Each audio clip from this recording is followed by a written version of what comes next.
A very good evening on this chilly Thursday. I do understand the situation, but Uctv News is here to warm you up. I am Sunday Gloria Borch, and to start with, in an attempt to transition the traditional education sector into a digital learning system amid its limited technological educational resources, the Minister for ICT and National Guidance, Chris Bariomosi, has launched the first augmented and visual reality AVR facility in the country at the Uganda Institute of Information Communication Technology, UICT. Speaking at its launch in Nakawa today, Bariomosi underscored the need to urgently transform the traditional education system to a digital education model which prepares learners for the digital economy. Joseph Kabale was there and starts us off with this report. Uganda's traditional education sector has faced challenges, including inadequate policy frameworks and limited learning resources, with a focus on theoretical knowledge over practical experience. To address these gaps and as well keep pace with the rapidly evolving digital landscape, the Uganda Institute of Information and Communication Technology, UICT, has established the country's first augmented and visual reality facility.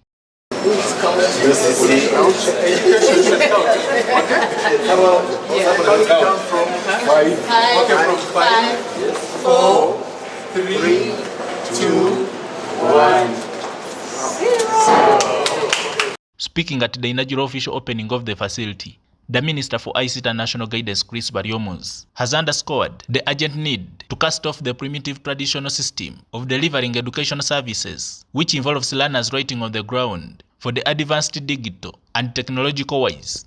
Interestingly and unfortunately, when you go in the countryside, I am an MP who represents the rural area, they are still teaching using chalk and a blackboard.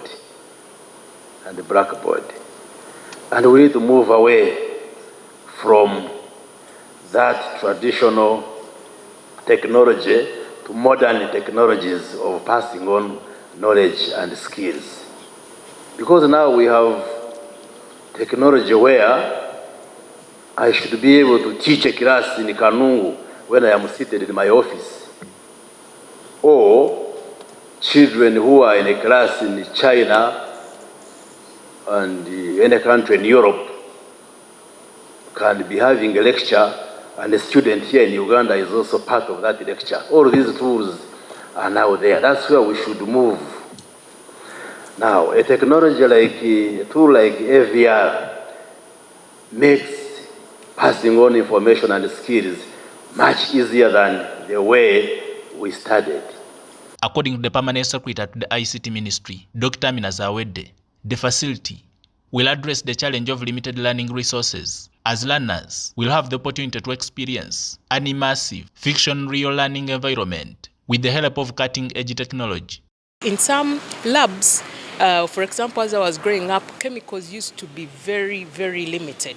If we are 20 students and they give some 20 millimeters to 20 students, if you misuse or if you make a mistake, then those the components will not be enough for you and you will not get a chance to repeat. But in a virtual environment, you're able to immerse yourself in the reality. You hold, some of you have seen people playing video games. It is, you feel like you're in a game, but you're experiencing what the reality is.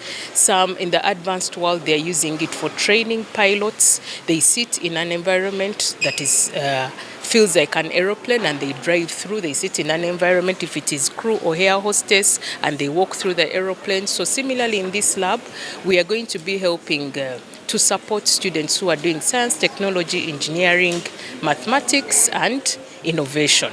They will be simulating experiments in lab for engineering students. We have walked through how a transformer is assembled right from scratch and also disassembled, how computers are assembled from scratch and also disassembled. This helps students to appreciate what they are learning and also understand. Zawedde has also tipped the tourism sector to adopt this initiative as it can entice potential tourists by enabling them to explore tourism sites even before traveling to Uganda. calling upon the tourism industry to grow. People want to know, even before they come to Uganda, what am I coming to see? This augmented and virtual reality can help us capture an illustration of probably a national park, and then someone experiences how to go through the park. On the side of students, we have grown up doing experiments in science and even learning about what the history was. Dini Munene, the UI City Governing Council chairperson, hailed the AVR facility as a game changer for learners, as it unlocks immersive learning experiences, practical skills development, enhanced engagement and retention, equal access to quality education, and also empowering Uganda's future innovators with the necessary skills. AVR provides this power by merging the physical world with the digital, giving students access to environments that previously only existed in their imagination. Research shows that the deeper the level of engagement in a learning experience, the more effectively students retain information. AVR inherently promotes this engagement by making learning experiences immersive. Students are not simply passive recipients of information, they become active participants, interacting with complex systems, dissecting problems, and observing processes that are otherwise difficult to visualize or are incomprehensible. This state-of-the-art lab will have nationwide access, that not only physically being able to be accessed here, but also be accessed virtually. The 5-year project has costed the institution close to 15 billion Uganda shillings, of which 5 billion was government support and $2.5 million US from EON Reality. The initiative comes in line with the Ugandan government's digital agenda strategy for education and sports to address learning challenges and leverage opportunities, in addition to preparing students for the digital economy.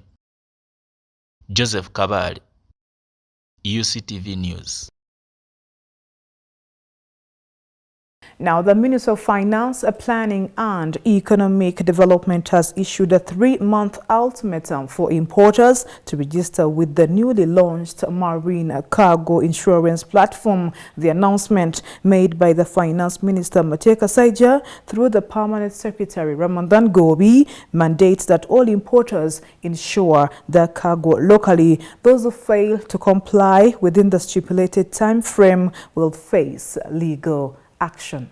Ladies and gentlemen, you may wish to recall that on the 8th June 2017, in the background to the budget for the fiscal year 17-18, the Ministry of Finance, Planning and Economic Development made a pronouncement that government would empower locally licensed insurance companies to issue all policies relating to domestic marine cargo insurance. I also directed the Insurance Regulatory Authority of Uganda to administratively enforce and implement the provisions in the Insurance Act to ensure that only locally licensed insurance companies issue insurance policies for goods imported from other countries, except personal effects and donations. This pronouncement came at the back of government's knowledge of the general outcry and discontent from the importers and the business community who insured with the foreign insurers. We were made aware of a number of challenges. 1, delays in claim settlement. 2, heavy costs involved in pursuing the claim. 3, uncertainty as to whether the foreign seller had actually insured the goods. 4, uncertainty as to the type of coverage obtained. 5, language barriers. And 6, several instances of issuance of fake marine cargo insurance certificates. In addition to these challenges, we are also aware of capital flight and revenue loss that government was facing through insurance of imports by foreign insurers. We have noted from the Intergovernmental Standing Committee on Shipping, that is ISCOS, the report of 2015, that between 2009 and 2013, Government of Uganda lost revenue totaling 60.3 billion shillings as VAT and 35 billion shillings as stamp duty through insurance of imports by foreign insurers. And remember, this was 2013, many years ago. The economy has grown much bigger now. This is in addition to the massive insurance premium flight. With an increase in imports over the years, the country has certainly lost more revenue. To ensure that interests of all stakeholders were taken care of, in a bid to find a seamless solution, several engagements with the key stakeholders in this space have been undertaken with officials from the Insurance Regulatory Authority of Uganda, Uganda Revenue Authority, CASITA, Uganda Shippers Council, Private Sector Foundation Uganda, Uganda Insurers Association, ISCOS, Uganda Clearing Industry and Forwarding Association, among others, to ensure that we are speaking the same language on this. The minister, in his wisdom, has also allowed compulsory enforcement of this to be in 3 months. And he has already given us directives that effective 1st of February 2025, this will be compulsory. And the reason was the 3 months he has allowed is voluntary compliance. People are supposed to use the 3 months to see how beneficial this system is going to be for them. And two, they must use it to learn how it is going to be used so that their business is done within the specified time. It is envisaged that this system should not take more than 5 minutes to fill and someone to get an insurance policy. Uganda is set to host the 43rd African Association of Public Administration and Management AAPAM conference and annual general meeting. Briefing journalists in Kampala today, the Minister for Public Service, Wilson Muruli Mukasa, has revealed that this will expose Uganda to a number of opportunities, among which include attracting potential foreign investors and boosting the tourism sector. As hosts, really, we expect to benefit a lot from the forthcoming conference. They have been ably outlined by the head of service, but the fact that professionals are coming here and they are going to exchange information, they are going to network, they are going to learn from each other, we are going to point out best practices, and of course explore opportunities for further growth and other opportunities of capacity building for our service. This cannot be underestimated.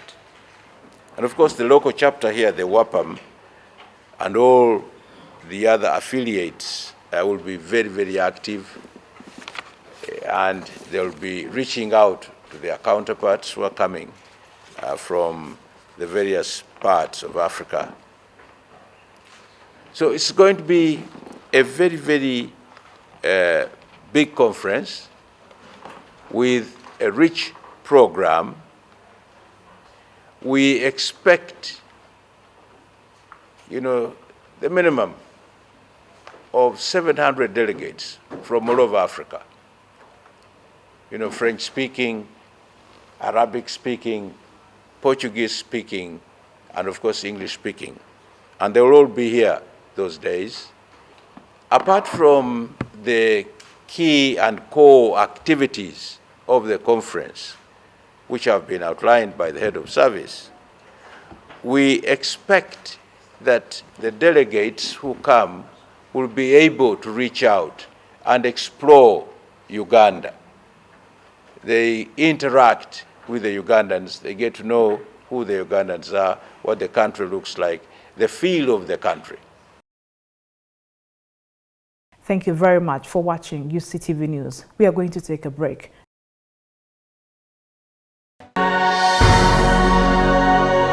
UCTV, good news for all. You are watching UCTV, good news for all. For this and more, tune in to Kasese Get Radio 100.5 in Western Region, located at the hill of the Diocese of Kasese. KGR brings you all Catholic programs and an advertising platform in all our radio shows like Good Morning Renzori, Chama Toboka, Ukute, the business show, Propeller, the Rico show and sports, Evaluation, Bahinga Bakuluka, Late Night Show, and many others. Our other services include Isuzu Tipa, a no car, public address system, live band, Omokekera, an audio recording studio, and outside live broadcast. For more information, call 0773-597-166 or visit our website www.kasesegatradio.com. Kasese Radio, Omusondoria, the voice of truth. I am Sunday Gloria Abwatch, and I wish you a very good night.